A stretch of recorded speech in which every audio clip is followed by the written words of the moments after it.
Good morning, good afternoon, good evening जब भी आप देख रहे हैं इस वीडियो को। और प्रीवियस क्लास में हम लोग सेंट्रल इलेक्ट्रिसिटी अथॉरिटी रेगुलेशन को पढ़ा रहे थे, बट बीच में थोड़ा हमको ब्रेक लेना पड़ा। चलिए उसी को हम लोग आगे बढ़ाते हैं, सेंट्रल इलेक्ट्रिसिटी अथॉरिटी रेगुलेशन को। ठीक।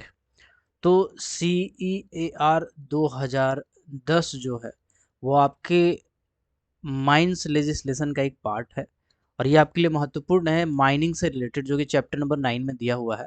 आप उतना कर लेंगे और कुछ और भी पैरामीटर्स है तो आपका क्लियर हो जाएगा। तो इसके बारे में, इससे रिलेटेड एक वीडियो बनाए थे पार्ट 1, और आई होप ये वाला वीडियो पार्ट में पूरा सी बाकी का जो सी है वो कवर हो जाएगा। तो चलिए इसको देखते हैं। तो प्रीवियस क्लास में हम लोग बहुत सारे चीज़ को डिस्कस किए थे। एक बार फटाफट मैं रिकेप कर देता हूँ। प्रीवियस क्लास में सबसे पहले बात किए थे वोल्टेज के बारे में। तो वोल्टेज के बारे में आपको बताए थे कि 4 टाइप्स का होता है। एक होता है लो वोल्टेज, जिसमें आप 250 वोल्टेज तक रखते हैं अप टू। एक होता था आपका मीडियम, मीडियम में आप 250 से लेकर के 650 वोल्ट तक रखते थे। फिर आता था हाई वोल्टेज, जिसमें आप 650 वोल्ट से लेकर के 33,000 वोल्ट, 33,000 वोल्ट यानी 33 केवी तक रखते थे। और वेरी हाई, जो लास्ट सेगमेंट था वेरी हाई में, इसमें आप 33,000 से प्लस वोल्टेज को रखते थे। ये आपका वोल्टेज का सेगमेंट था। फिर हम आपको बताए थे कि माइंस में आप कितना यूज़ करते हैं। तो माइंस में अगर अंडरग्राउंड माइंस है तो 1.1 केवी किसके लिए यूज़ करते हैं, ये लॉन्गवाल जो मशीनरी होता है उसके लिए यूज़ करते हैं, है ना। और लॉन्गवाल मशीनरी है उसके लिए यूज़ करते हैं, या फिर कंटिन्यूअस माइनर है उसके लिए हम यूज़ करते हैं। इन दोनों के लिए 1.1 केवी यानी कि 1100 वोल्ट का हम इस्तेमाल करते हैं। लेकिन अगर ओपन कास्ट की बात करें तो इसमें 6.6 केवी का इस्तेमाल करते हैं ड्रैग लाइन में। किसमें? ड्रैग लाइन में। 6.6 केवी का मतलब होता है 6600 वोल्ट, इसका इस्तेमाल हम लोग करते हैं। फिर प्रीवियस क्लास में हम लोग देखे थे कुछ कुछ पैरामीटर और भी थे, जैसे कि कुछ वोल्टेज होते हैं, जैसे अगर हैंडहेल्ड पोर्टेबल अपरेटस है, ठीक है, हैंडहेल्ड है, ड्रिल मशीन हो गया, या फिर अंडरग्राउंड का लाइटिंग हो गया, ठीक है। तो ये सब हम लोग 125 वोल्ट पे ऑपरेट करते थे। ओसीपी यानी ओपन कास्ट माइंस का लाइट होता था, वो हम लोग 250 वोल्ट पे ऑपरेट करते थे। सर्किट हो गया या सिग्नल हो गया, है ना, या फिर रिमोट हो गया, बहुत सारा जो रिमोट हम लोग लॉन्ग वाले समय यूज़ करते हैं, इसको हम लोग 30 वोल्ट पे ऑपरेट करते थे। कैप लैम्प का भी यही वोल्टेज था, कैप लैम्प भी हम लोग इसी में ऑपरेट करते थे 30 वोल्टेज में। फिर अंडरग्राउंड में आपको कुछ और भी मशीनें था, जैसे एसडीएल हो गया, एलएसडी हो गया, ये सब जो होता है ये आपका 550 वोल्ट पे ऑपरेट होता है, 550 वोल्ट पे। देर आफ्टर कंटिन्यूस माइनर की बात करें, जिसके बारे में बता चुके हैं, या लॉन्गवाल कटर की बात करें, ये 1.1 केवी, जिसके बारे में ऑलरेडी बता चुके हैं, 1100 वोल्ट। और लास्ट में आपका ड्रैग लाइन के बारे में बताए थे कि मैक्सिमम यही वोल्टेज का इस्तेमाल करता है, 6.6 केवी यानी कि 6600 वोल्ट, 6600 वोल्ट का इस्तेमाल करते हैं। तो ये प्रीवियस क्लास में आपको कवर करवाए थे। फिर प्रीवियस क्लास में आपको हम बताए थे कि ट्रांसपोर्टेबल एपरेटस क्या होता है, पोर्टेबल क्या होता है ना, और फिक्स्ड और हैंडल क्या होता है। एक बार रिकैप कर देते हैं। ट्रांसपोर्टेबल बोलते थे, पोर्टेबल बोलते थे जिसको हम एक जगह से दूसरी जगह चला के ले जा सके, जैसे एसडीएल हो गया, एलएसडी हो गया। ट्रांसपोर्टेबल बोलते हैं जिसको उठा के ले जा सकते हैं, जैसे गेट इन बॉक्स हो गया, डीजी लाइट जो हम लोग ओपन कास्ट में यूज़ करते हैं वो हो गया, टावर हो गया। फिक्स्ड apparatus क्या होता है, जिसको हम लोग फिक्स्ड रखते हैं, जैसे कि सब स्टेशन हो गया, इलेक्ट्रिक ट्रांसफार्मर हो गया। और हैंडहेल्ड मतलब जिसको आप एक जगह से दूसरी जगह हाथ में उठा के ले जा सकते हैं, जैसे हाथ का ड्रिल मशीन, इसके बाद मीथेन डिटेक्टर हो गया, सीओ डिटेक्टर हो गया, ये सब कुछ, ठीक है।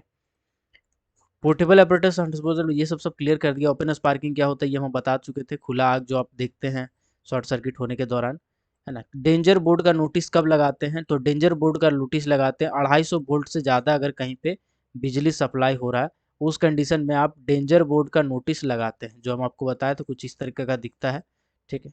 चलिए इसके बाद बताए थे कि अर्थक्वेक के बारे में बताए थे। अर्थक्वेक का डायमेंशन 2.7 मीटर इंटू 2.7 मीटर होता है। इसमें 0 ओम से लेकर के 1 ओम तक का रेसिस्टेंस होता है। 1 ओम से ज़्यादा नहीं रहना चाहिए, उसमें अगर होगा तो हम उसको रीट्रीट करेंगे, ठीक है। रीट्रीट के बारे में आपको बताए थे। ये आपका जनरली 6 महीना में होता है, और जब ज़्यादा हो जाता है वोल्टेज तब हम लोग इसको करते हैं, ठीक। तो ये सब चीज़ आपको हम बता चुके थे प्रीवियस क्लास में, ठीक है। चलिए फिर आपको मशीनरी का ड्रिलिंग केबल का लंबाई बताए थे। अंडरग्राउंड माइन में अगर नॉर्मल बात करें तो 100 मीटर।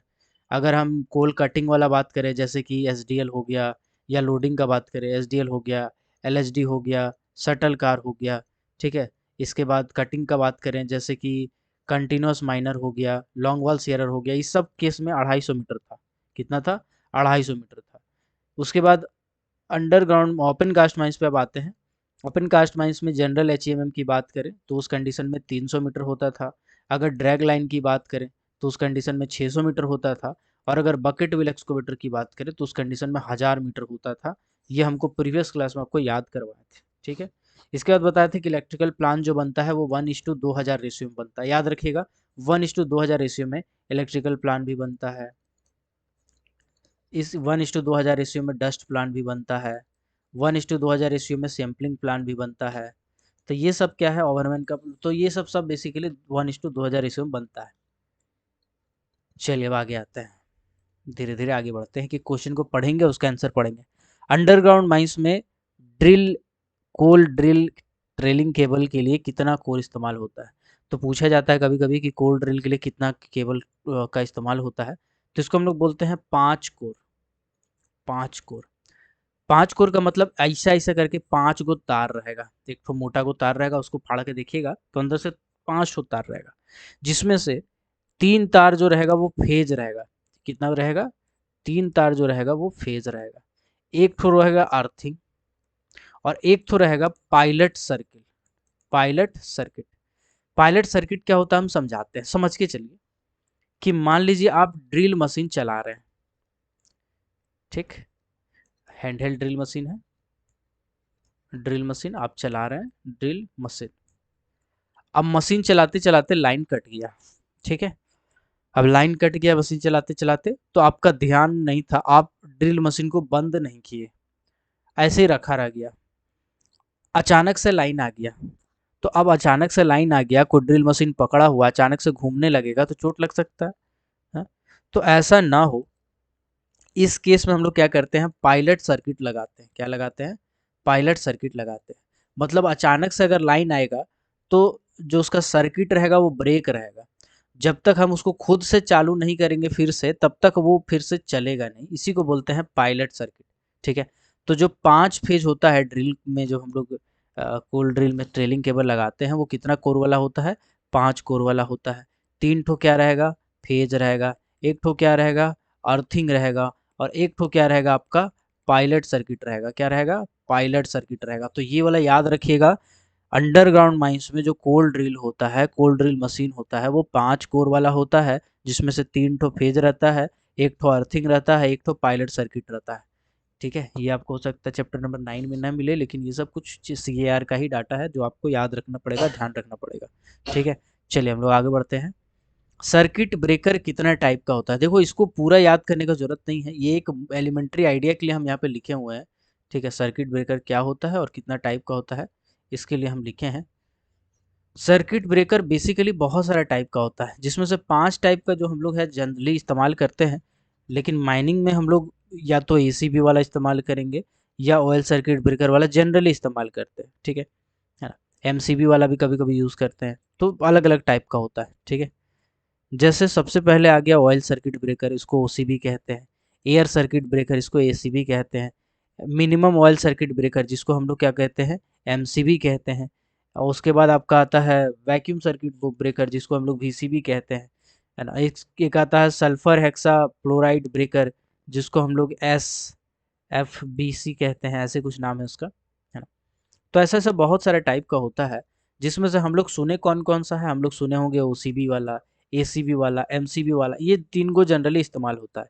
OCB यानी ऑयल सर्किट ब्रेकर, ACB यानी एयर सर्किट ब्रेकर, MCB यानी max minimum oil circuit breaker. Oil circuit breaker का ही एक टाइम है मिनिमम ऑयल सर्किट ब्रेकर, ठीक है। चलिए, तो ये बहुत सारा सर्किट ब्रेकर क्या होता है हम समझते हैं। सर्किट ब्रेकर क्या होता है हम समझते हैं, इसको हम सिंपल भाषा में समझते हैं फोटो का हेल्प से। चलिए, मान के चलिए ऐसा है कि यहाँ पे एक बल्ब लगा, फिर आगे बढ़े, उसके बाद यहाँ पे क्या लगा? एक पंखा लगा। फिर आगे बढ़िए, यहाँ पे क्या लगा? यहाँ पे माइंस के बारे में बता रहा है। फिर इसमें क्या लगा? एक पंखा लगा। फिर इसमें क्या लगा? कोई मशीन लगा दिया। फिर इसको आगे बढ़ाएं, फिर कुछ लगा दिए, है ना। घर का बात करें, चलो घर का समझते हैं, घर में ज़्यादा अच्छे से समझ में आएगा। मोटर लगा दिए, फिर थोड़ा आगे बढ़े, कुछ लगा दिए। अब अगर इस जगह पे शॉर्ट सर्किट हो जाए, इस जगह पे शॉर्ट सर्किट कहीं पर भी हो जाए तो पूरा का पूरा तो उड़ जाना चाहिए यार। हाँ, आप घर पे जब चलाते हैं तो एक जगह आप बल्ब लगाएं, ठीक है, इसी सर्किट में, फिर इसी सर्किट से एक टीवी लगाएं, इसी सर्किट से एक फ्रिज लगाएं, ठीक, इसी सर्किट से आप मान लीजिए बल्ब लगा दिए फिर इसी सर्किट से आप पंखा लगा दिए, है ना, और लास्ट में ये सर्किट जाके पूरा पूरी जॉइंट करता हो। आप इसमें क्या किए, एमसीबी जोड़ दिए, ठीक है। अभी क्या होगा, मान के चलते हैं कि कभी भी इनफ्लक्चुएशन ऑफ करंट हो, घर में अचानक से करंट बहुत ज़्यादा बहने लगे या बहुत कम हो जाए, इन्फ्लक्चुएशन हो जाए, तो इस कंडीशन में इसको इसमें से किसी को भी घाटा ना हो, तार वार नहीं जले, इसीलिए हम लोग क्या लगाते हैं, एमसीबी लगाते हैं या सर्किट ब्रेकर लगाते हैं। इससे क्या होता है, इससे ऑटोमेटिकली सर्किट ब्रेक हो जाता है, यानी कि जब इनफ्लक्चुएशन ऑफ करंट हो, इनफ्लक्चुएशन ऑफ करंट हो, तो ऑटोमेटिकली क्या हो, मेरा सर्किट ब्रेक हो जाए, ताकि कोई भी मेरा अप्लायंसेस को नुकसान ना पहुंचे। जैसे घर में क्या होता है, आप देखो फ्यूज लगाते हैं सर, फ्यूज लगाते हैं या एमसीबी लगाते हैं, जब कभी घर में वोल्टेज बढ़ता घटता है, कभी अचानक से बढ़ गया घट गया, तो क्या होता है, तो आपका जो फ्यूज है वो उड़ जाता है, घर का जो फ्यूज है उड़ जाता है, लाइन कट जाता है तुरंत, या फिर जो एमसीबी है वो नीचे गिर जाता है, लाइन कट जाता है तुरंत। वो इसलिए ऐसा होता है क्योंकि अगर फ्यूज उड़ गया तो ये सबको घाटा नहीं है, ठीक है, फ्यूज उड़ के खुद करंट का कनेक्शन कट कर देगा तो घर में घाटा नहीं है, फिर घर में कोई दिक्कत नहीं है। अगर एमसीबी नहीं लगाते या फ्यूज नहीं लगाते तो हो सकता है बल्ब उड़ जाता, टीवी उड़ जाता, फ्रिज उड़ जाता। तो इसीलिए हम लोग को सर्किट ब्रेकर लगाना पड़ता है। क्या लगाना पड़ता है, सर्किट ब्रेकर लगाना पड़ता है। माइंस में जनरली हम लोग एसीबी, ओसीबी, एमसीबी टाइप का इस्तेमाल करते हैं सर्किट ब्रेकर, है ना। ओसीबी, एसीबी, एमसीबी टाइप का जनरली इस्तेमाल करते हैं। तीनों का फुल फॉर्म समझते हैं।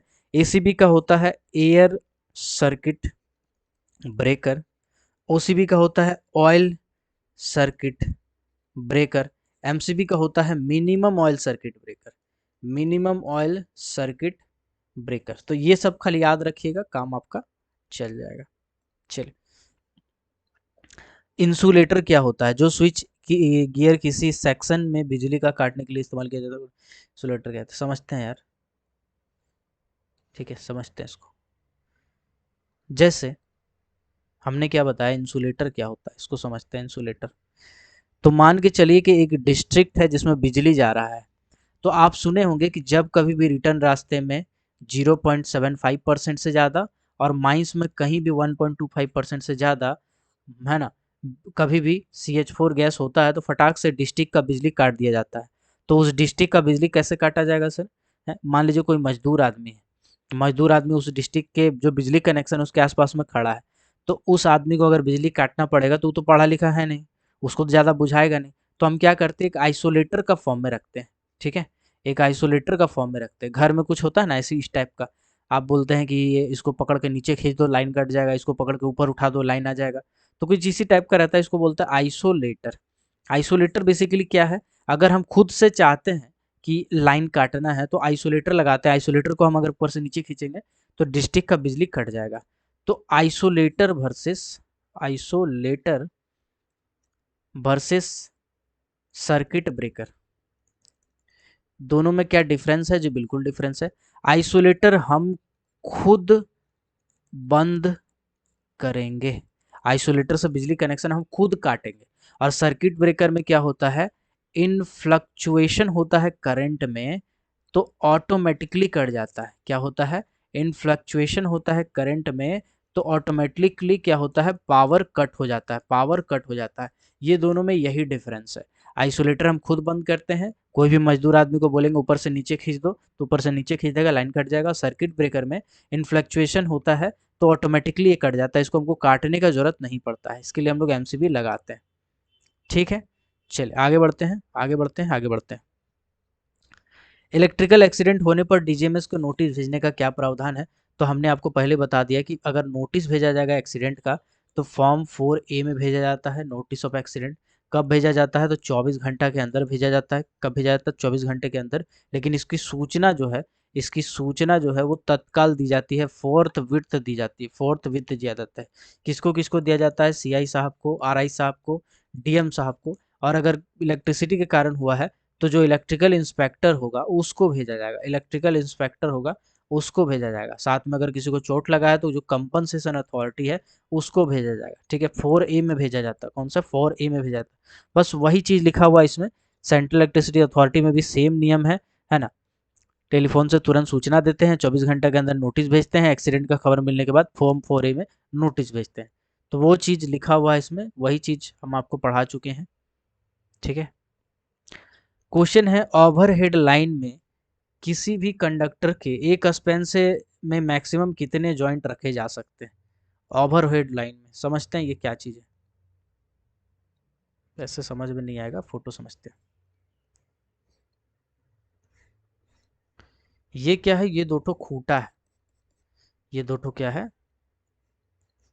ये दो ठो सरफेस में टावर गड़ा हुआ। ठीक, अब इसके ऊपर से जा रहा है क्या? ओवरहेड लाइन जा रहा है। इसके ऊपर से क्या जा रहा है? ओवरहेड लाइन जा रहा है। ये जो ओवरहेड लाइन है ना, इसमें जो गांठ होगा ना, मान लीजिए कभी इसमें लोड पड़ा था और टूट गया। अब टूट गया तो इसको हम क्या किए? ज्वाइंट कर दिए। क्या कर दिए? ज्वाइंट कर दिए। ज्वाइंट को क्या बोल सकते हैं? स्पैन बोल सकते हैं। ठीक है, तो मैक्सिमम कितना ज्वाइंट हो सकता है ओवरहेड लाइन में? ओवरहेड इलेक्ट्रिकल लाइन में मैक्सिमम कितना ज्वाइंट हो सकता है? मैक्सिमम कितना ज्वाइंट हो सकता है? एक हो सकता है। मैक्सिमम एक स्पैन हो सकता है। कितना हो सकता है? एक स्पैन हो सकता है। ठीक है, तो यही लिखा हुआ है ओवरहेड इलेक्ट्रिकल लाइन में मैक्सिमम कितना स्पैन होता है? एक स्पैन रखा जाता है। एक से ज़्यादा स्पैन नहीं रख सकते। चलिए आगे बढ़ते हैं। ओवरहेड लाइन के कंडक्टर की ब्रेकिंग स्ट्रेंथ कितना होता है? अभी ब्रेकिंग स्ट्रेंथ समझते हैं। इसको समझते हैं कि मान लीजिए ये टावर है, ये भी एक टावर है। अब इन दोनों टावर के बीच में गया है एक तार। तो तार में कितना वजन डालेंगे कि टूटेगा नहीं? ठीक है, तार में कितना वजन डालेंगे तो ये टूटेगा नहीं? तो इसको समझते हैं। तो ऐसा बोला गया है कि अगर 250 वोल्ट से कम है, ठीक है, तो उस कंडीशन में 150 किलो, यानी अगर 250 वोल्ट से कम है तो 15 मीटर का जो दूरी होगा, यहाँ से यहाँ तक मान के चलते हैं कि 15 मीटर का दूरी होगा। ज़्यादा होगा तो ऑटोमेटिक तार खुद ही भारी हो जाएगा, क्योंकि तार का भी वजन होता है।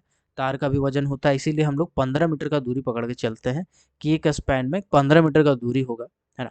तो 15 मीटर का जो दूरी है 250 वोल्ट से कम का अगर है तो 150 किलो, यानी कि अगर 15 मीटर का तार है दो खूंटा के बीच में, 250 वोल्ट से कम पे चल रहा है, तो उस पर 150 किलो का आप वजन टांग दीजिएगा तो वो टूटेगा नहीं।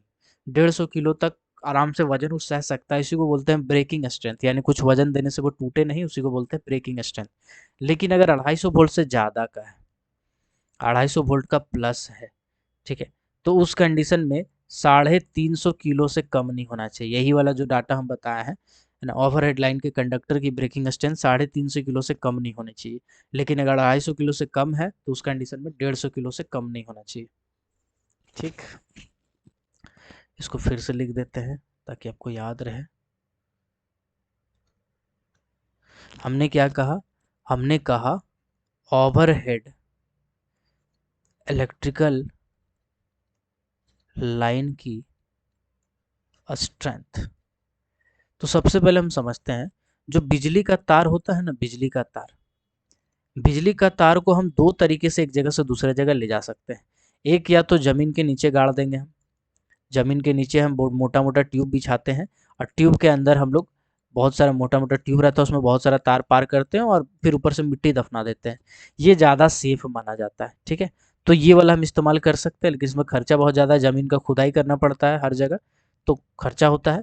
दूसरा क्या होता है? दूसरा को हम लोग क्या करते हैं, अपना माथा के ऊपर में, यानी कि कोई आदमी अगर खड़ा है तो उसके सिर के बहुत ऊपर से हम एक तार गुजारते हैं, जो जनरली भारत में इस्तेमाल करते हैं। एक खूंटा से दूसरा खूंटा पे हम उसको सपोर्ट देते हैं, यानी बहुत सारा खूंटा हम लगाते जाएंगे और एक जगह से दूसरे जगह पे हम ऐसे तार कनेक्शन कर करके भेजते जाएंगे। इसको हम लोग क्या बोलते हैं? इसको हम लोग बोलते हैं overhead electrical line. Overhead electrical line. तो यहाँ पे जो मैं बात कर रहा हूँ वो ओवरहेड इलेक्ट्रिकल लाइन की बात कर रहा हूँ। ओवरहेड इलेक्ट्रिकल लाइन की बात कर रहा हूँ। तो ओवरहेड इलेक्ट्रिकल लाइन में क्या बोला है? बोला गया है कि मैक्सिमम स्ट्रेंथ कितना होना चाहिए, कितना क्षमता होना चाहिए ब्रेकिंग स्ट्रेंथ, क्या होना चाहिए? Breaking strength. तो बोला गया है कि अगर 250 वोल्ट से कम है, 250 वोल्ट से कम है, तो 15 मीटर का दूरी पे 250 वोल्ट से कम है तो 150 किलो, कितना होना चाहिए? 150 किलो। और अगर यही बोला है 250 वोल्ट से ज़्यादा है, 250 वोल्ट से ज़्यादा है, तो उस कंडीशन में यही हो जाएगा आपका 300 किलो। कितना हो जाएगा? 300 किलो हो जाएगा। ठीक है, 350 है, सॉरी, यही डाटा मेरे को लग रहा था कुछ गड़बड़। 350 किलो है ना, 350 किलो। तो ये वाला डाटा याद रखिएगा। ब्रेकिंग स्ट्रेंथ जो होता है 250 वोल्ट से कम का अगर तार है, तो 250 वोल्ट से कम के केस में 150 किलो, और अगर 250 वोल्ट से ज़्यादा है तो 350 किलो ब्रेकिंग स्ट्रेंथ होता है किसी भी ओवरहेड इलेक्ट्रिकल वायर का। समझ गए होंगे आई होप। चलिए अब आगे बढ़ते हैं, एक एक करके समझते हैं आगे। फिर बोला गया हॉल रोड के क्रॉस होने वाला, है ना, हॉल रोड के क्रॉस होने वाला जो ओवरहेड इलेक्ट्रिकल वायर होता है उसका क्लियरेंस, ठीक है, कितना होना चाहिए। तो देखो क्लियरेंस वाला यहाँ पे दो तीन डाटा है। सबसे पहला तो एक है हॉल रोड वाला, ठीक, हॉल रोड वाला एक डाटा है ना। हॉल रोड में भी दो डाटा है, उसमें बताते हैं आपको। उसके बाद एक आपका क्या है, एक आपका है क्रॉस पे, यानी जहाँ एक दूसरे में तार क्रॉस हो जाता है उस जगह पे है, ठीक है। और तीसरा है एक पब्लिक रोड। ये तीनों जो पॉइंट है ये आपको याद कर लेना चाहिए, ठीक है। चलिए समझते हैं। सबसे पहले हम आते हैं हॉल रोड पे,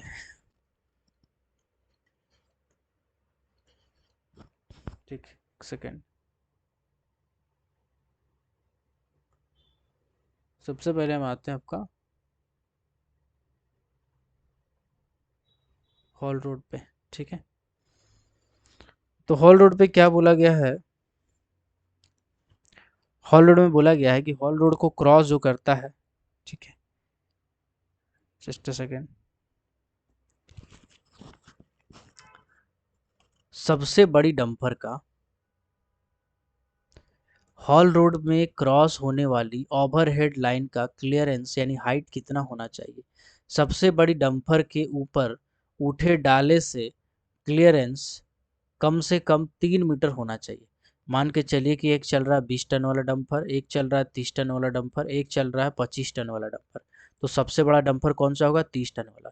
तो जो 30 टन वाला डंपर होगा ना आपका, जो 30 टन वाला डंपर होगा, उसका जो सबसे उठा हुआ भाग वाला डाला है, सबसे ऊंचा वाला डाला है, उस पर्टिकुलर जगह से 3 मीटर होना चाहिए। यानी कि जो तार पार होगा कुछ ऐसा पार होगा कि जो वहां पे सबसे बड़ा डंपर चल रहा है, सबसे बड़ा डंपर चल रहा है, ठीक है, उस डंपर से का जो डाला है, उस डंपर का जो सबसे ऊंचा वाला डाला है, वहां से 3 मीटर से कम क्लियरेंस नहीं होना चाहिए, से कम क्लियरेंस नहीं होना चाहिए। ये हो गया हॉल रोड वाला डंप को लेके। अब है कि जमीन से, अब जमीन से बोला गया है कि जो जमीन होगा, जमीन से क्लियरेंस कम से कम 12 मीटर होना चाहिए। तो हमने आपको क्या बताया, हमने आपको बताया कि जो क्लियरेंस होगा वो आपको तीन वाला डाटा, तीन गो डाटा जनरली पूछता है। तो तीन गो डाटा कैसे याद कीजिएगा? सबसे पहले यहाँ पे टॉपिक लिख दीजिएगा क्लियरेंस, इसके बाद पहला नंबर पर डालिएगा हॉल रोड, दूसरा नंबर पर डालिएगा पब्लिक रोड, तीसरा पे डालिएगा क्रॉस सेक्शन, जहाँ पे क्रॉस करता है एक दूसरे को वहाँ। तो हॉल रोड में क्या बताया हमने, बताया हॉल रोड में दो डाटा है।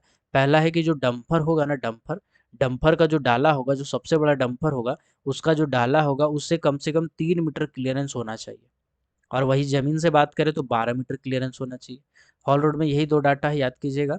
हॉल रोड में मैंने क्या बताया कि जो सबसे बड़ा डंपर चल रहा है उसका डाला से 3 मीटर होना चाहिए और जमीन से 12 मीटर क्लियरेंस होना चाहिए, ठीक। अब आते हैं पब्लिक रोड, अब आते हैं पब्लिक रोड पे, ठीक है। तो बोला गया है पब्लिक रोड पे उस कंडीशन में जमीन एवं ओवरहेड लाइन के बीच का क्लियरेंस 6.1 मीटर होना चाहिए। और ओवरहेड लाइन के नीचे क्रेडल लगा होता है, क्रेडल, क्रेडल क्या होता है मैं आपको बताता हूँ, ठीक है। तो सबसे पहले क्लियरेंस का बात करें, तो अगर पब्लिक रोड है, यानी कि कोई पब्लिक रोड है जो वहाँ से गुजर रहा है, जिसमें से आदमी को आना जाने कर रहा है, नॉर्मल लोकल आदमी को, तो उस जगह पे जो क्लियरेंस रहेगा वो क्लियरेंस कम से कम 6.1 मीटर ऊपर रहेगा, कम से कम 6.1 मीटर ऊपर रहेगा। और जो तार रहेगा, इस तार में जो आपस में क्रेडल लगा रहता है, क्या लगा रहता है? क्रेडल लगा रहता है, क्रेडल, जिसको हम लोग गार्ड भी कहते हैं, क्रेडल गार्ड, है ना। क्रेडल गार्ड का भी क्षमता होता है 650 किलो का, ठीक है, मतलब उतना वजन ये उठा सकता है, 635 किलो का। ठीक, चलिए। Public road, public road 6.1 metre. चलिए, डंपर से 3 मीटर, जमीन से 12 मीटर। इस किसका बताएं हम, हॉल रोड का। दूसरा आपका क्या बताएं, पब्लिक रोड। पब्लिक रोड में क्या बताएं, पब्लिक रोड में बताएं 6.1 मीटर क्लियरेंस चाहिए। और जो स्ट्रेंथ होगा क्रेडल गार्ड का, क्रेडल गार्ड का स्ट्रेंथ होगा वो 635 किलो से कम नहीं होगा, 635 किलो से बराबर या ज़्यादा होगा। ठीक है। अब जो तीसरा है ना, वो आते हैं एक दूसरे को जहाँ पे क्रॉस करती है। तो जहाँ पर भी तार एक दूसरे को क्रॉस कर रही होती है, उस जगह पे जो दोनों तार है, ठीक है, जो दोनों तार है कंडक्टर के बीच का जो क्लियरेंस होगा वो 2.4 मीटर होगा। बाकी उसका क्या कैसा होगा, तो भाई जैसा जगह पे है, हॉल रोड पे होगा या तो वो पब्लिक रोड पे होगा, है ना, तो उस सब जगह पे 2.4 मीटर। ठीक है, चलिए इसमें और तो ठीक है, चलिए आते हैं।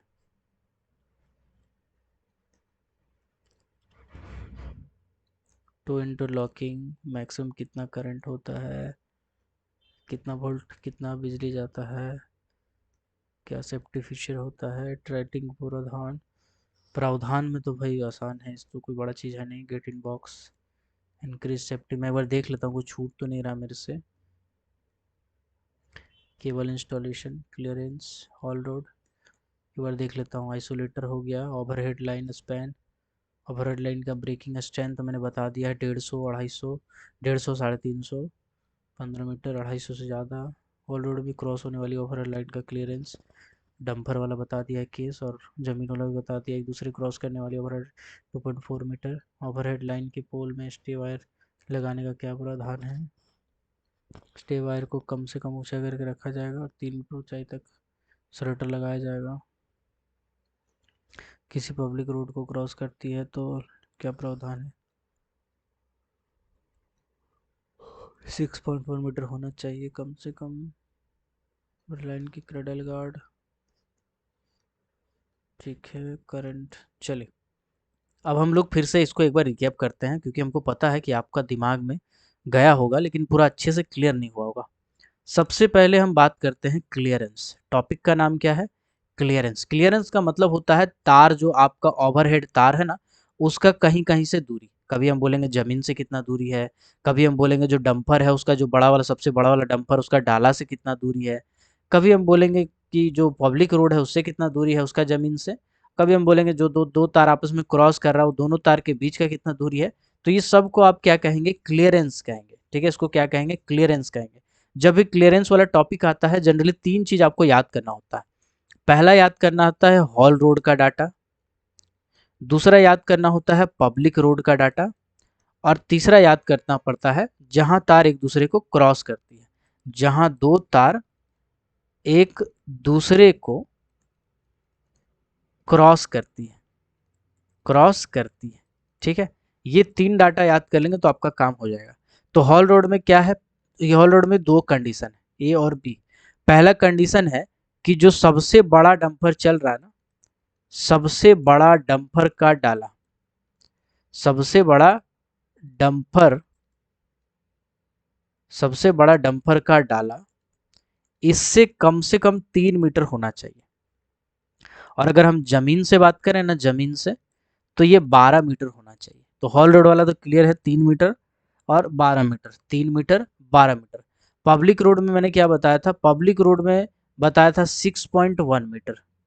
ठीक है, एक बार मैं देख लेता हूँ, कंफर्म कर लेता हूँ। पब्लिक रोड में मैंने क्या बताया था, पब्लिक रोड में बताया था 6.1 मीटर, जो बिल्कुल सही है, 6.1 मीटर। इसमें एक टर्म होता है क्रेडल गार्ड।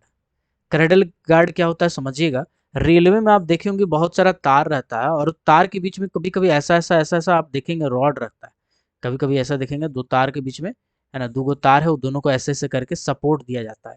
इसी सपोर्ट को कहा जाता है क्रेडल गार्ड। तो जहाँ कहीं भी पब्लिक रोड होता है ना, उस जगह पे क्रेडल गार्ड लगाया जाता है।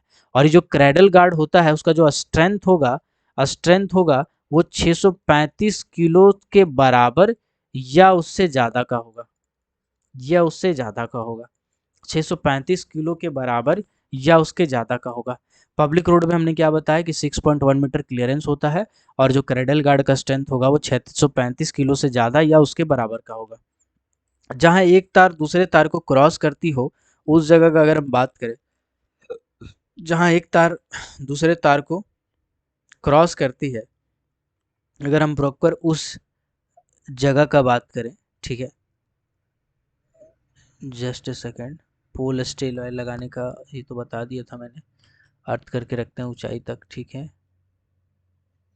2.4 मीटर, ठीक है, 2.4 मीटर, 2.4 मीटर।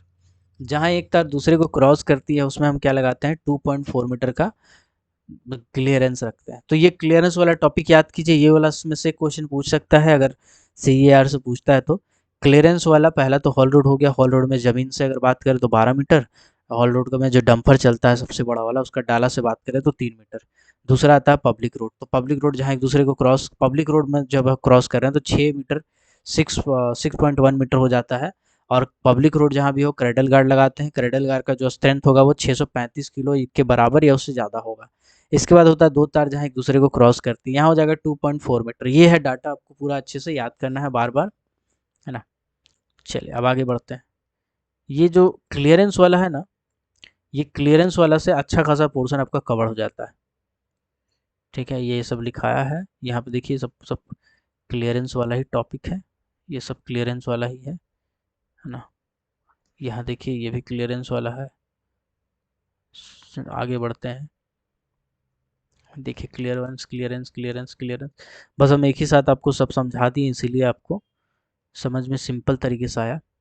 अब क्वेश्चन कॉन्सेप्चुअल है, कॉन्सेप्चुअल क्वेश्चन है तो खाली समझते हैं उसको, उसको रटने की कोई जरूरत नहीं है, पूछेगा नहीं। इलेक्ट्रिकल प्लान की मेनली क्या क्या चीज़ें दिखाई देती है। सबसे पहले इलेक्ट्रिकल प्लान का क्या रेशियो होता है, 1:2000। 1:2000 रेशियो में इलेक्ट्रिकल प्लान बनाया जाता है। क्या क्या दिखाया जाता है, सबसे पहले केबल का रूट दिखाएंगे, केबल में अलग अलग वोल्टेज कहाँ कहाँ कितना है। परमानेंट इंस्टॉलेशन दिखाएंगे, कहाँ कहाँ परमानेंट इंस्टॉलेशन है, जैसे सब स्टेशन परमानेंट है, ट्रांसफार्मर परमानेंट है। हॉलेज रास्ता आप तो उखाड़िएगा नहीं, हॉलेज रास्ता को तो वो भी परमानेंट है। कन्वेयर बेल्ट बिछा रहे हैं उसको भी एक बार बिछाने के बाद हटाते नहीं है। पंप MMB वगैरह है तो ये सब आपका परमानेंट इंस्टॉलेशन हो जाता है। वेंटिलेशन का सर्किट किधर किधर से होके गुजरा, इनटेक रास्ता, रिटर्न रास्ता, ये सब आप दिखाते हैं। तो ये कॉन्सेप्ट वाला चीज़ है। आगे बढ़ते हैं। पूछा गया है कैप लैम्प कितना, जो कैप लैंप वाला सिल्वर फ्यूज होता है वो कितना वोल्ट में उड़ता है, तो वो होता है 4 एम्पियर। तो पूछता है कैप लैंप क्या है, इंट्रिंसिकली सेफ है या फ्लेम प्रूफ है। तो ना तो इंट्रिंसिकली सेफ है, नॉट इंट्रिंसिकली सेफ, और ना ही ये फ्लेम प्रूफ है, ना ही ये क्या है, फ्लेम प्रूफ है। तो फिर ये क्या है, ये एक फ्यूज प्रोटेक्टेड डिवाइस है। ये क्या है, ये एक फ्यूज प्रोटेक्टेड डिवाइस है। मतलब क्या होता है, मतलब इसमें पॉजिटिव टर्मिनल होता है और नेगेटिव टर्मिनल। तो नेगेटिव टर्मिनल के बीच में एक सिल्वर का क्या होता है, पतला सा तार होता है। तो इसी से फ्लो होता है। जब कभी भी 4 एम्पियर से ज़्यादा करंट होता है, ये सिल्वर का फ्यूज जो है वो उड़ जाता है। तो ये 4 एम्पियर तक का फ्लो करवा सकती है करंट, ध्यान रखिएगा, 4 एम्पियर तक का करंट को ये फ्लो करवा सकती है। फिर यहाँ अर्थक्वेक का साइज जो हम आपको ऑलरेडी बता चुके हैं, 2.7 मीटर इंटू 2.7 मीटर। तो अर्थक्वेक का साइज आपको ऑलरेडी बता चुके हैं, इसलिए इसको डिस्कस करने का कोई मतलब नहीं बनता है, प्रीवियस क्लास में बताए थे बहुत ही अच्छे से। इसके बाद बोला गया है इंक्रीज्ड सेफ्टी apparatus टाइप क्या होता है, इसको समझिएगा। बोला गया है वैसा इलेक्ट्रिकल apparatus जिसमें सामान्य वर्किंग के दौरान स्पार्क या आर्क नहीं निकलती है, तथा उनमें कुछ ऐसी अतिरिक्त उपाय लगे होती है कि अचानक स्पार्क या उत्पन्न हो तो टेम्परेचर इतना लिमिट रहे कि मौजूद गैस के आगे गैस के सामने भी आग ना लग सके, उसे हम लोग एप्रेस्ड टाइप ई कहते हैं। यह एक इलेक्ट्रिकल सुरक्षा का मतलब समझिएगा। कोई अपरेटस है जिसमें ई लिख के ऐसे ऐसे करके कॉलम दिया हुआ है, ऐसे ही लिखा, दोनों तरफ से ब्रैकेट बंद। इसका मतलब क्या है, ये एक इंक्रीज्ड सेफ्टी एपरेटस टाइप है, यानी कि ये आग नहीं लगेगा, इसमें जल्दी स्पार्क नहीं होगा। अगर स्पार्क होगा भी तो अंदर से आग इतना ठंडा होकर निकलेगा कि बाहर आते आते आग नहीं लगेगा। बिल्कुल फ्लेम प्रूफ टाइप का है, बिल्कुल फ्लेम प्रूफ एपरेटस जैसा ही इसका फंक्शन है, इंक्रीज्ड सेफ्टी एपरेटस टाइप का। तो पूछा जाएगा कि इंक्रीज्ड सेफ्टी एपरेटस टाइप का लक्षण इनमें से किससे मिलता है? ऑप्शन देगा, ऑप्शन देगा फ्लेम प्रूफ एपरेटस से, फ्लेम प्रूफ एपरेटस से। दूसरा देगा इंट्रिंसिकली सेफ एपरेटस से, इंट्रिंसिकली सेफ एपरेटस से। तीसरा देगा बोथ से। चौथा देगा नन से। ऑप्शन क्या कहा मैंने? क्वेश्चन था increased safety apparatus type bracket में ई का सिम्टम्स या का जो कैरेक्टरिस्टिक है वो इनमें से किससे मिलता जुलता है? तो वो हो जाएगा फ्लेम प्रूफ एपरेटस। जी बिल्कुल, फ्लेम प्रूफ एपरेटस का भी ऐसा ही लक्षण होता है। पहले तो स्पार्क नहीं होगा, अगर स्पार्क होगा तो टेम्परेचर बाहर आते आते इतना ठंडा हो जाएगा कि अगर परमिसिबल लिमिट में भी गैस हो, है ना, एक्सप्लोसिव लिमिट में भी गैस हो तो एक्सप्लोजन ना हो। चलिए अब आते हैं गेट इन बॉक्स के ऊपर। तो गेट इन बॉक्स क्या है? गेट इन बॉक्स एक स्टेप अप ट्रांसफार्मर जैसा ही है। दो टाइप का ट्रांसफार्मर होता है, एक होता है स्टेप अप। चलो इसको समझ लो यार, गड़बड़ाओगे। एक होता है स्टेप अप, एक होता है स्टेप डाउन। स्टेप अप क्या होता है? मतलब मान के चलिए कम वोल्टेज है, ठीक, तो इस कम वोल्टेज को हाई वोल्टेज कर देता है। जैसे आप दिल्ली से, आप क्या कर रहे हैं, जैसे एक एग्जांपल लेते हैं, आपने डीवीसी का एक प्लांट बैठाया, ठीक है, डीवीसी का प्लांट कहाँ बैठाया? बोकारो में। अब आप चाहते हैं ये जो बोकारो का बिजली है वो हम दिल्ली में बेचें, तो आप दिल्ली ले जा रहे हैं बड़ा बड़ा टावर लगा लगा के, तो उसमें कितना कितना तार है, तार में रेसिस्टेंस है, तो वहाँ जाते जाते बिजली कम हो जाएगा। मान लीजिए आप 33 kV का बिजली भेज रहे हैं, वहाँ पहुँचते पहुँचते 22 kV हो जाए, तो इस केस में क्या करेंगे आप? इसको स्टेप अप ट्रांसफार्मर लगा के इसका वोल्टेज को बढ़ा देंगे। स्टेप अप ट्रांसफार्मर लगा के वोल्टेज को बढ़ा के वापस से 33 kV कर देंगे। तो स्टेप अप ये हो गया। स्टेप डाउन क्या होता है? मान के चलिए कि आपके घर के आगे 11,000 वोल्ट का एक तो तार बिछा हुआ है। आपका घर में जो टीवी चलता है, जो फ्रिज चलता है, वो 11,000 में तो नहीं चलता, वो 250 वोल्ट में चलता है। तो 11,000 से डायरेक्ट कनेक्शन दे दीजिएगा तो भैया ये तो दिक्कत हो जाएगा। तो आप क्या करते हैं, आपके घर के आसपास में एक ट्रांसफार्मर लगा रहता है जो स्टेप डाउन ट्रांसफार्मर रहता है। आप उसमें से जब बिजली लेते हैं तो 11,000 के जगह पे उतना ही लेते हैं जितना आपको यूज़ करना है, 550 वोल्ट, 440 वोल्ट, है ना, 250 वोल्ट, ऐसे करके जितना आपको यूज़ करना है उतना लेते हैं। गेट इन बॉक्स बिल्कुल इसी सिद्धांत पे काम करता है। गेट इन बॉक्स क्या है? आप माइंस में कितना सप्लाई दे रहे हैं? 11,000 वोल्ट का सप्लाई दे रहे हैं। आप यूज़ क्या कर रहे हैं भैया? 6.6 kV कर रहे हैं, ड्रैग लाइन लगाना है तो, ठीक है। तो यहाँ ड्रैग लाइन को काटते हैं अंडरग्राउंड के परिप्रेक्ष्य में, समझ रहे हैं ना? चलिए हम लोग 1.1 kV लगा रहे हैं। कब लगा रहे हैं? जब कंटिन्यूअस माइनर लगाना है, ठीक, या फिर लॉन्ग वाल मशीनरी लगाना है। लॉन्ग वाल मशीनरी लगाना है तो 1.1 वोल्ट, 550 वोल्ट का एसडीएल चल रहा है आपका। लाइटिंग के लिए आप कितना इस्तेमाल कर रहे हैं? 125 वोल्ट इस्तेमाल कर रहे हैं।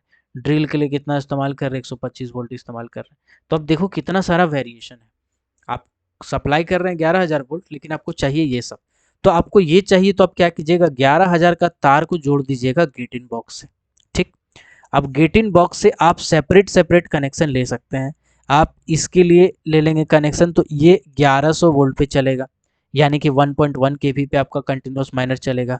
आप अगर ड्रिल मशीन चलाना, एसडीएल चलाना चाहते हो तो 550 वोल्ट पे चलेगा। यानी गेट इन बॉक्स एक तरह का स्टेप डाउन ट्रांसफार्मर है। क्या है? स्टेप डाउन ट्रांसफार्मर है जो हाई वोल्टेज को लो वोल्टेज में कन्वर्ट करता है, और जितना आपको जरूरत है उतना ही वोल्टेज आपको सप्लाई करता है, ताकि माइंस में आग वाग लगने का खतरा ना रहे, ठीक। यही सब चीज यहाँ पे लिखा हुआ है, ठीक है। चलिए इसमें सर्किट ब्रेकर भी लगा रहता है माइंस में, फेस या फेस के नज़दीक एसडीएल एलएचडी सीएम हेडरेट सेक्टर मशीनरी चलाने के लिए सर्किट ब्रेकर टाइप का एक स्विच बॉक्स होता है ना, सर्किट ब्रेकर टाइप का ईसीबी टाइप का एक स्विच ब्रेकर होता है जिसमें रिमोट कंट्रोल अर्थिंग वगैरह लंपन सब लगा रहता है, आउटगोइंग जो मैंने आपको समझाया बस वही चीज़ है, ठीक है। चलिए स्टेप डाउन ट्रांसफार्मर लगा होता है, देख सकते हैं आप, लिखा हुआ है इसमें। सी ए 2010 के रेगुलेशन नंबर 25 के अनुसार एनुअल रिटर्न कब भेजा जाएगा? ओ भाई साहब, 1 फरवरी या उससे पहले, समझते हैं।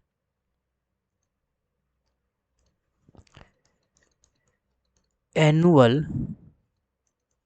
रिटर्न, ठीक। एनुअल रिटर्न सीएमआर में 2 बार आता है। सीएमआर में कितने बार आता है? 2 बार आता है। कब कब आता है? अगर आप कोल का एक्सट्रैक्शन करना चाह रहे हैं, क्या करना चाह रहे हैं? कोल का एक्सट्रैक्शन करना चाह रहे हैं, एक बार ये आता है। दूसरा है कि अगर आप गैस का, चाहे मीथेन हो चाहे नेचुरल गैस हो, आप इसका एक्सट्रैक्शन करना चाह रहे हैं, तब आता है। ये दोनों केसेस में क्या है, 1 फरवरी या उससे पहले, 1 फरवरी या उससे पहले आप एनुअल रिटर्न भेजते हैं दोनों केसेस में। यानी कुल मिलाकर के कहा जाए तो सीएमआर के हिसाब से जब भी एनुअल रिटर्न कहा जाएगा 1 फरवरी या उससे पहले भेजते हैं। ठीक। अब आते हैं यहाँ माइंस एक्ट में। माइंस एक्ट में एनुअल रिटर्न का जिक्र है जी, बिल्कुल जिक्र है एनुअल रिटर्न। माइंस एक्ट में जो एनुअल रिटर्न का जिक्र है वो है मेडिकल वाला। मेडिकल वाला, मेडिकल वाला एनुअल रिटर्न आप कब भेजते हैं? तो 20 जनवरी या उससे पहले, 20 जनवरी या उससे पहले कब भेजते हैं? एनुअल रिटर्न भेजते हैं मेडिकल वाला के केस में। ये हो गया दूसरा पॉइंट। अब आते हैं तीसरा, सेंट्रल इलेक्ट्रिसिटी अथॉरिटी रेगुलेशन 2010। क्या इसमें एनुअल रिटर्न का जिक्र है जी? बिल्कुल है, इसमें भी एनुअल रिटर्न का जिक्र है जी, इसमें भी एनुअल रिटर्न का जिक्र है जी। एनुअल रिटर्न कब भेजा जाता है? सेंट्रल इलेक्ट्रिसिटी अथॉरिटी रेगुलेशन के हिसाब से 1 फरवरी या उससे पहले, 1 फरवरी या उससे पहले। तो यार ये जो लाइन हम लिखे हैं इसको रट लो, चाट लो, तोता जैसा खा जाओ, जो करना है करो, लेकिन इसको याद रखो, कभी ना कभी आपको सताएगा, तकलीफ देगा, इससे पहले कि आप उस तकलीफ को खा जाएं। एक मिनट में इसको फोटो खींच लेता हूँ, मेरा भी दिमाग में नहीं रहता है ना। चलिए, तो सीएमआर वाला देखेंगे 1 फरवरी या उससे पहले, यही वाला मैच करता है किससे? सेंट्रल इलेक्ट्रिसिटी अथॉरिटी रेगुलेशन से। तो ये दोनों आपस में मैच कर जाता है पूरा का पूरा। तो ये एनुअल रिटर्न वाला कुछ डाटा है, इसको याद रखिएगा, याद रखिएगा। सीएमआर का बात करें, चाहे कोयला का निकासी चाहे गैस का निकासी, 1 फरवरी या उससे पहले। इसी तरह सेंट्रल इलेक्ट्रिसिटी अथॉरिटी रेगुलेशन का बात करें, इसमें भी 1 फरवरी या उससे पहले। माइंस एक्ट का बात करेंगे तो 20 जनवरी या उससे पहले। माइंस एक्ट में मेडिकल वाला जो भेजते हैं वो 20 जनवरी या उससे पहले भेजते हैं। ये है पूरा पूरी एनुअल रिटर्न का हिसाब किताब। चलिए आगे आते हैं। बात उठ गया तो हम उठा दिए, हमको लग रहा है कि आप कभी ना कभी फंसेंगे, टॉपिक को डाइवर्ट नहीं कर रहे हैं, आप ही का काम का चीज़ है। चलिए, तो अब आते हैं इंट्रिंसिकली सेफ सर्किट के लगाने का क्या प्रावधान है। तो भैया फर्स्ट डिग्री का माइंस हो, चाहे सेकेंड डिग्री का माइंस हो, चाहे थर्ड डिग्री का माइंस हो, आप क्या करेंगे? इंट्रिंसिकली सेफ सर्किट लगाएंगे। क्या करेंगे? इंट्रिंसिकली सेफ सर्किट लगाएंगे। लेकिन अगर आप फ्लेम प्रूफ उपयोग करना चाहते हैं तो जरूरी नहीं है, आप सिर्फ 2 डिग्री और 3 डिग्री में कंपलसरी है, 1 डिग्री में कंपलसरी नहीं है। 1 डिग्री में जहाँ पे गैस का खतरा है उसी जगह पे जरूरी है, बाकी जगह पे जरूरी नहीं है। तो फ्लेम प्रूफ में ध्यान दीजिएगा, अगर हम इंट्रिंसिकली कहेंगे तो भैया 3 डिग्री में, लेकिन अगर फ्लेम प्रूफ कहेंगे तो 2 डिग्री, 3 डिग्री और फायरी सिम में। 2 डिग्री, 3 डिग्री और फायरी सिम में ये जो है ये मैंडेटरी है, बाकी में ये जरूरी नहीं है, बाकी में ये जरूरी नहीं है। 1 डिग्री, 2 डिग्री, 3 डिग्री में इंट्रिंसिकली सेफ होना चाहिए सब apparatus सब सर्किट। लेकिन अगर फ्लेम प्रूफ की बात करें तो सिर्फ 2 डिग्री, 3 डिग्री और फायरी सिम में ये एक इसका नियम बना हुआ है कि हाँ ये जरूरी है। 2 डिग्री, 3 डिग्री फायरी सिम में ये जरूरी है, बाकी में ये जरूरी नहीं है। ठीक है, बाकी में ये जरूरी नहीं है, बाकी में जहाँ पे गैसेस पाए जाते हैं वहाँ पे जरूरी है, बाकी में जरूरी नहीं है। चलिए, फट फट याद करते जाइएगा, आगे बढ़ते हैं, आगे बढ़ते हैं, कदम आगे बढ़ाते हैं। अंडरग्राउंड माइंस के लाइटिंग अरेंजमेंट का क्या प्रावधान है भाई साहब? तो हम आपको बता चुके हैं, 125 वोल्ट पे चलता है पूरा पूरी अंडरग्राउंड का। ओपन कास्ट का 250 वोल्ट पे चलता है। ठीक है, first degree second degree second degree third degree रहेगा तो लाइटिंग अरेंजमेंट फ्लेम प्रूफ रहेगा, जो मैं आपको पहले ही बता चुका हूँ। आप देखिए यहाँ पे लिखा हुआ है। और बाकी जनरल कंडीशन में जरूरी नहीं है। 1 डिग्री में जो लास्ट वेंटिलेशन कनेक्शन रहेगा वहीं पे फ्लेम प्रूफ रहेगा, रिटर्न रास्ता में फ्लेम प्रूफ रहेगा। आप जो जहाँ पर भी आपका आग का खतरा हो, गैस का खतरा, वहीं पे ज़रूरी है, बाकी जगह पे ज़रूरी नहीं है। ठीक है, वही चीज़ लिखा है जो मैंने आपको बताया है। लाइटिंग अरेंजमेंट में 125 वोल्ट पे काम करता है। 1 डिग्री, 2 डिग्री, 3 डिग्री में आपका इंटेंसिकली सेफ है, लेकिन 2 डिग्री, 3 डिग्री में फ्लेम प्रूफ है। 1 डिग्री में आपका लास्ट वेंटिलेशन कनेक्शन, रिटर्न रास्ता में, और कुछ जगह जहाँ पे गैसेस का खतरा वहीं पे ज़रूरी है। अब क्वेश्चन है, पायलट सर्किट मैक्सिमम कितना वोल्ट पर रहता है? पायलट सर्किट कितना वोल्टेज को स्टोर करके रखता है? तो याद कीजिए, हम आपको बताए थे कि जो ड्रिल मशीन होता है ना, ड्रिल मशीन, जो 125 वोल्ट पे काम करता है। इसको चलाने के लिए आपको 5 कोर वाला तार का जरूरत पड़ता है। कितना कोर वाला? 5 कोर वाला, जिसमें से 3 जो है वो फेज का है, एक जो है वो अर्थिंग का है, और एक जो है वो किसका है? एक जो है वो आपका पायलट सर्किट है। क्या है? Pilot circuit. पायलट सर्किट क्या होता है सर? तो जब आप ड्रिल मशीन चला रहे हैं, चलाते चलाते लाइनिया कट गया, तो लाइन कट गया तो अब बंद हो गया मशीन। अब अचानक से लाइन आ गया तो ड्रिल मशीन तो घूमने लगेगा। तो अचानक से लाइन आने से कनेक्शन ना जाए, पावर ना जाए, बल्कि बस उसको इंडिकेशन जाए कि हाँ लाइन आ गया, उसका फिर वो चालू करे तब चले। उसी को बजाने के लिए बोलते हैं पायलट सर्किट। पायलट सर्किट आपका 7 वोल्ट स्टोर करके रखता है, 7 से 12 वोल्ट, 7 से 12 वोल्ट स्टोर करके रखता है अपने में, ताकि कभी भी ऐसा हो तो इंडिकेशन दे सके। इससे बेसिकली एक छोटा सा लाइट जलता है, टुन टुन टुन टुन करके, है ना, एक छोटा सा बजर जलता है, ताकि आदमी को पता चल जाए कि हाँ लाइन आ गया, फिर वो अपना बंद चालू कर लेगा उस हिसाब से। ठीक। तो कितना वोल्टेज स्टोर करके रखता है? 7 से 12 वोल्ट। पायलट सर्किट कितना स्टोर करके रखता है? 7 से 12 वोल्ट। कितना? 7 से 12 वोल्ट। चलिए, अब बोला गया है इंट्रिंसिकली सेफ एपरेटस कितना वोल्टेज पे चलता है? मैक्सिमम 25 वोल्टेज पे चलता है, 1 एम्पियर पे चलता है। इंट्रिंसिकली सेफ 25 वोल्ट पे चलता है, 1 एम्पियर पे चलता है। ठीक है। यहीं पे आप 30 वोल्ट पढ़ेंगे, ये सिग्नलिंग के लिए, सिग्नलिंग के लिए। लेकिन हम इंट्रिंसिकली सेफ के बारे में पूछेंगे अकॉर्डिंग टू CEAR। अगर ये शब्द का जिक्र करेंगे तब आपको 25 लिखना है, अगर जिक्र नहीं करेंगे तो आपको 30 वोल्ट पर टिक मारना है। ठीक है। तो सेंट्रल इलेक्ट्रिसिटी अथॉरिटी रेगुलेशन के हिसाब से इंट्रिंसिकली सेफ एपरेटस का क्या मतलब होता है? जो 25 वोल्ट तक से ज़्यादा करंट ना ले और 1 एम्पियर से ज़्यादा करंट फ्लो ना करे, 25 वोल्ट से ज़्यादा वोल्टेज ना हो जिसका, और 1 एम्पियर से ज़्यादा करंट फ्लो ना करे। एम्पियर से याद आया, 4 एम्पियर वाला कहाँ था? कैप लैंप में था। 4 एम्पियर करंट किसमें फ्लो करता है? कैप लैंप में। कितना वोल्ट पे चलता है? 30 वोल्ट पे चलता है। ठीक है, याद रहेगा। चलिए, किस डिग्री की गैसी माइंस में एमएमवी और अंडरग्राउंड पावर सप्लाई का इंटरलॉकिंग रखना जरूरी है? तो देखिए बताते हैं। मेन मैकेनिकल वेंटिलेटर और पावर सप्लाई।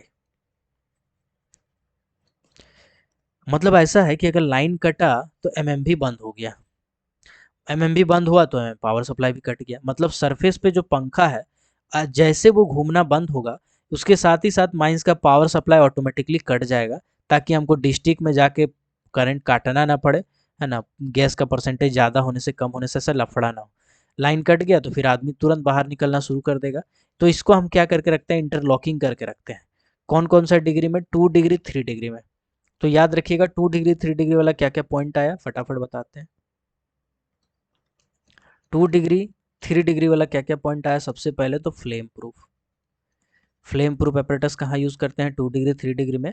और 1 डिग्री का कुछ चुनिंदा जगह में, जैसे रिटर्न रास्ता में, जहाँ पे गैस है उस जगह पे, ठीक है, ब्लास्ट वेंटिलेशन कनेक्शन में, ये सब जगह पे।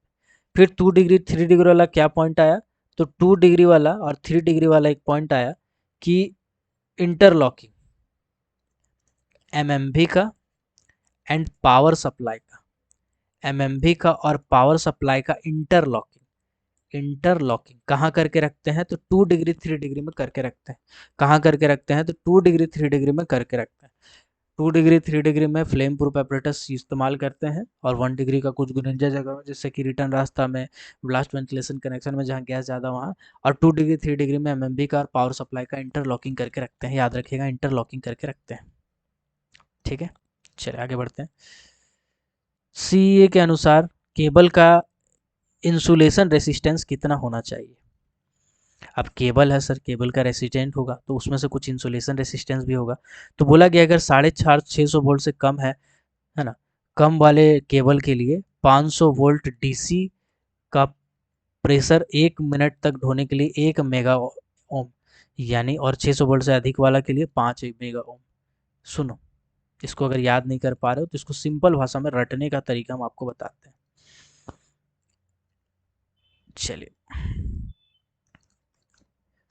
इलेक्ट्रिकल इंसुलेशन रेसिस्टेंस 650 वोल्ट से कम है 1 ओम, सॉरी 1 ओम नहीं कह रहे, 1 mega ohm, 1 mega ohm. 650 volt से ज़्यादा है 5 मेगा ओम। सिंपल है, इसको याद कीजिए। Electrical insulation resistance, electrical insulation resistance, यही रेसिस्टेंस से मेरे को याद आया अर्थक्वेक का रेसिस्टेंस। अर्थक्वेक का रेसिस्टेंस याद आया जो मैंने आपको बताया था प्रीवियस क्लास में। अर्थक्वेक में क्या बताया था, 0 ओम से लेकर के 1 ओम तक हम अर्थक्वेक का रेसिस्टेंस रखते हैं। इससे ज़्यादा होने पे हम लोग ट्रीट करते हैं और जनरली 6-6 महीना में ट्रीट करते हैं। तो ये हो गया अर्थक्वेक का रेसिस्टेंस। इसी तरह से इलेक्ट्रिकल इंसुलेशन रेसिस्टेंस, हर तार का कुछ ना कुछ एक इंसुलेशन रेसिस्टेंस होता है। अगर 650 वोल्ट से कम है तो 1 मेगा ओम से ज़्यादा रेसिस्टेंस नहीं होना चाहिए। अगर 650 वोल्ट से ज़्यादा है तो 5 मेगा ओम से ज़्यादा रेसिस्टेंस नहीं होना चाहिए। ध्यान रहेगा, 1 mega ohm 5 mega ohm, 1 mega ohm 5 mega ohm. ठीक है, चलिए आगे बढ़ते हैं। अब है कैप लैम्प का क्या सेफ्टी फीचर होता है, ये हम ऑलरेडी बता चुके हैं यार। कैप लैम्प ना इंटेंसिकली सेफ है ना फ्लेम प्रूफ है, बल्कि नेगेटिव टर्मिनल से एक फ्यूज लगा रहता है जिसमें सिल्वर का एक तार रहता है। जब कभी भी 4 एम्पियर से ज़्यादा करंट उसमें से फ्लो करता है तो ये फ्यूज उड़ जाता है, इसीलिए इसको हम लोग फ्यूज प्रोटेक्टेड डिवाइस कहते हैं। फ्लेम प्रूफ क्या होता है इसके बारे में बताते हैं। फ्लेम प्रूफ क्या होता है समझ लीजिए इसको सिंपल भाषा में। आप बचपन में कभी न कभी एक गेम खेले होंगे,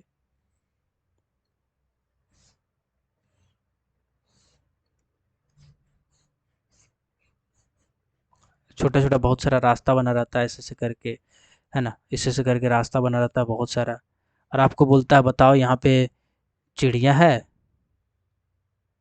ठीक है, यहाँ पे चिड़िया है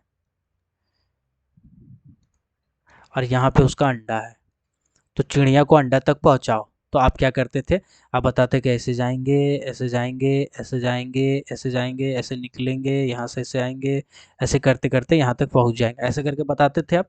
तो फ्लेम प्रूफ एपरेटस बिल्कुल ऐसे ही काम करता है। ऐसे कैसे काम करता है यार, समझते हैं इसको सिंपल भाषा में। फ्लेम प्रूफ एपरेटस को समझते हैं साधारण शब्दों में। फ्लेम प्रूफ एपरेटस क्या है, कुछ ऐसा फ्लैंज रहता है इसके अंदर, कुछ ऐसा फ्लैंज रहता है और बीच में है सर्किट। जो भी सर्किट है बीच में है, आग वाग लगना है बीच में लगेगा।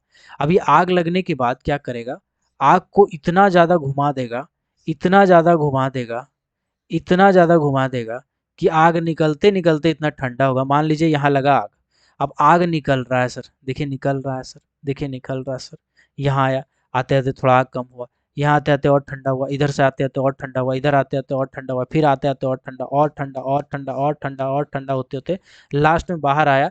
इतना ठंडा हो गया सर ये, इतना ठंडा हो गया कि बाहर में अगर 5.4% से 14.8% के बीच भी अगर CH4 हो ना एक्सप्लोसिव लिमिट में, तब भी ब्लास्ट करने का एनर्जी नहीं रहेगा, क्योंकि इतना थक चुका है ये आग, इतना ठंडा हो चुका है।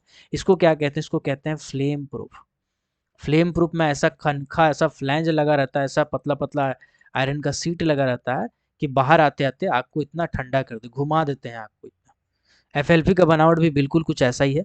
फ्लेंज के बारे में बता दिया है थोड़ा सा, बोला है कि अगर ACB टाइप का है तो 0.5 mm का ढक्कन रहेगा मोटाई। ठीक है, ऐसे ढक्कन का जो फ्लेंज होता है वो 25 mm मिनिमम रहता है ना। और सर्किट वगैरह जो ब्रेकर होता है उसमें कम रहता है, 0.5 0. इतना। तो नॉर्मली अगर कभी पूछा जाए तो 25 mm, 25 mm रहेगा फ्लैंक का मोटाई, 25 mm रहेगा फ्लैंक का मोटाई। ठीक है, चलिए देखिए एक बार और। सेंट्रल इलेक्ट्रिसिटी अथॉरिटी रेगुलेशन आपका पूरी तरह से समाप्त होता है, एक बार हम फिर से रिकैप कराते हैं। सेंट्रल इलेक्ट्रिसिटी अथॉरिटी रेगुलेशन का ये सब जो क्वेश्चन है उसको खाली पढ़िएगा तो आपका हो जाएगा। तो इसमें बताएं कि 4 टाइप का वोल्टेज होता है। लो वोल्टेज 250 वोल्ट से कम, मीडियम वोल्टेज 250 से 650, हाई वोल्टेज 650 से 33,000 वोल्ट, और 33,000 से ज़्यादा वेरी हाई वोल्टेज। कितना माइंस में इस्तेमाल करते हैं, 6.6 kV मैक्सिमम इस्तेमाल करते हैं ड्रैग लाइन चलाने के लिए। 1.1 kV हम लोग मैक्सिमम इस्तेमाल करते हैं अंडरग्राउंड माइंस में कंटिन्यूस माइनर और लॉन्ग वाल मशीनरी चलाने के लिए। फिर आता है कितना कितना वोल्टेज कौन कौन लेता है। तो हैंडहेल्ड पोर्टेबल जैसे कि ड्रिलिंग मशीन हो गया, लाइट हो गया, ये सब कुछ चलाने के लिए 125 वोल्ट का जरूरत होता है। ओपन कास्ट में लाइट का बात करें तो 250 वोल्ट का जरूरत होता है ना। पोर्टेबल लैंप होता है, कैप लैंप है, ये सब 30 वोल्ट पे। सिग्नलिंग अरेंजमेंट है 30 वोल्ट पे, है ना। SDL का या रिमोट होता है वो भी 30 वोल्ट पे। SDL LSD है, ये आपका 250 वोल्ट पे, 550 वोल्ट पे काम करता है। सिग्नलिंग सिस्टम भी 30 वोल्ट पे मैंने बता दिया था। कंटिन्यूस माइनर लॉन्ग वाल है मशीनरी 1.1 kV पे, और ड्रैग लाइन जो है वो सबसे ज़्यादा वोल्टेज यानी कि 6.6 kV पे ऑपरेट होता है। इसके बाद एपरेटस कितना टाइप का होता है ये बताए थे, portable apparatus, transportable, fixed apparatus, handle apparatus, इसके बारे में बताए थे आपको।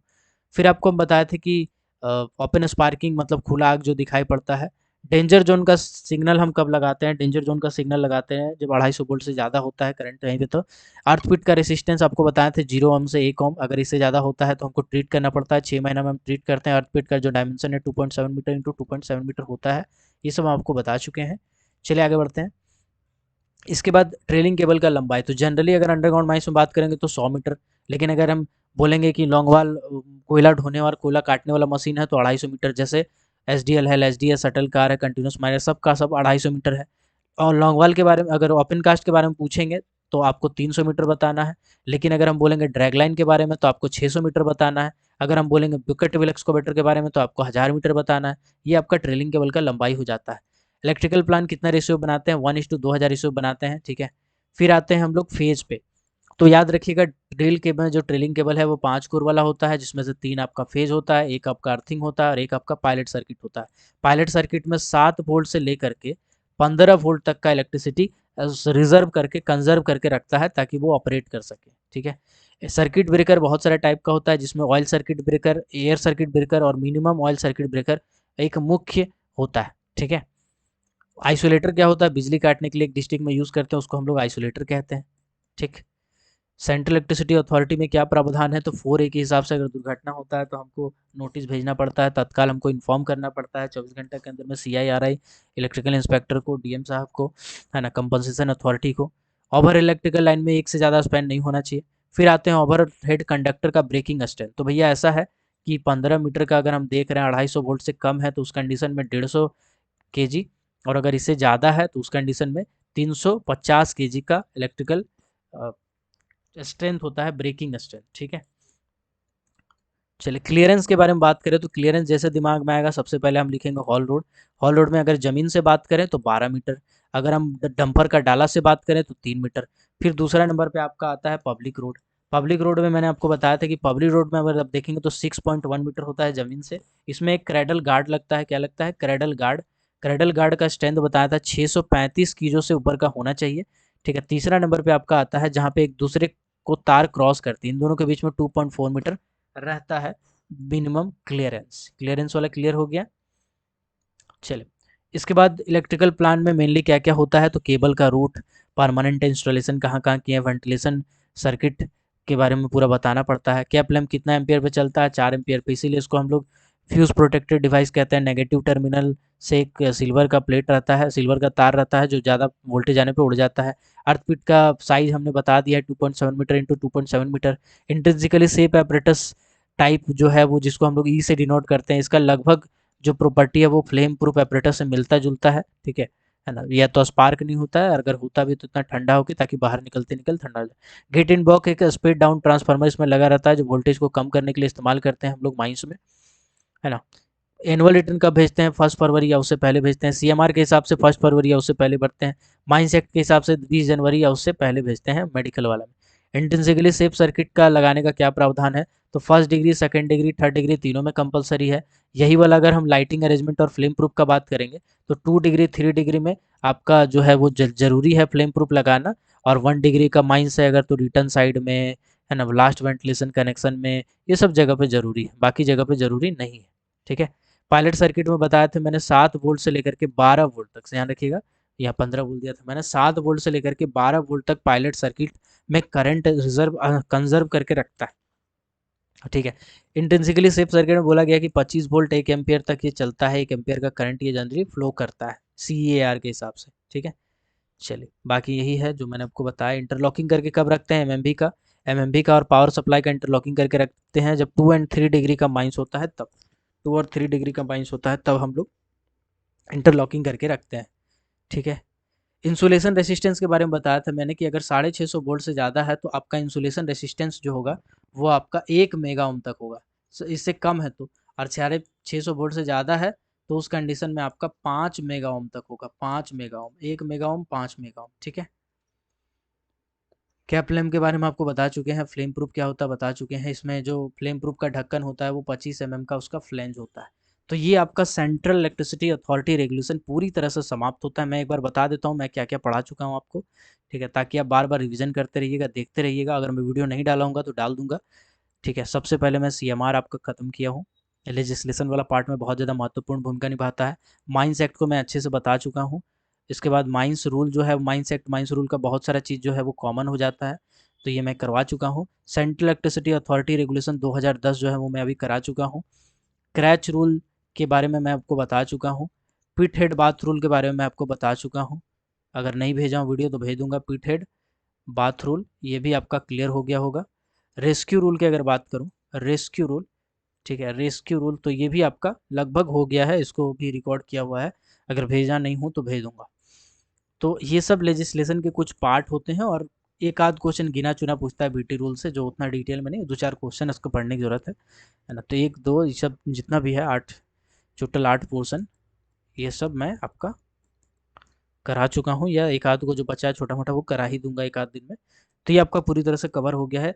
तो सेंट्रल इलेक्ट्रिसिटी अथॉरिटी रेगुलेशन भी पूरी तरह से आपका कवर हो चुका है। अब अगला क्लास में कुछ और कवर करते हैं। छोटा छोटा चीज़ है, बार बार रिविजन कीजिएगा, नंबर नहीं कटेगा, है ना। चलिए मिलते हैं अगले किसी और क्लास में। तब तक के लिए keep watching, keep supporting, till then, जय हिंद।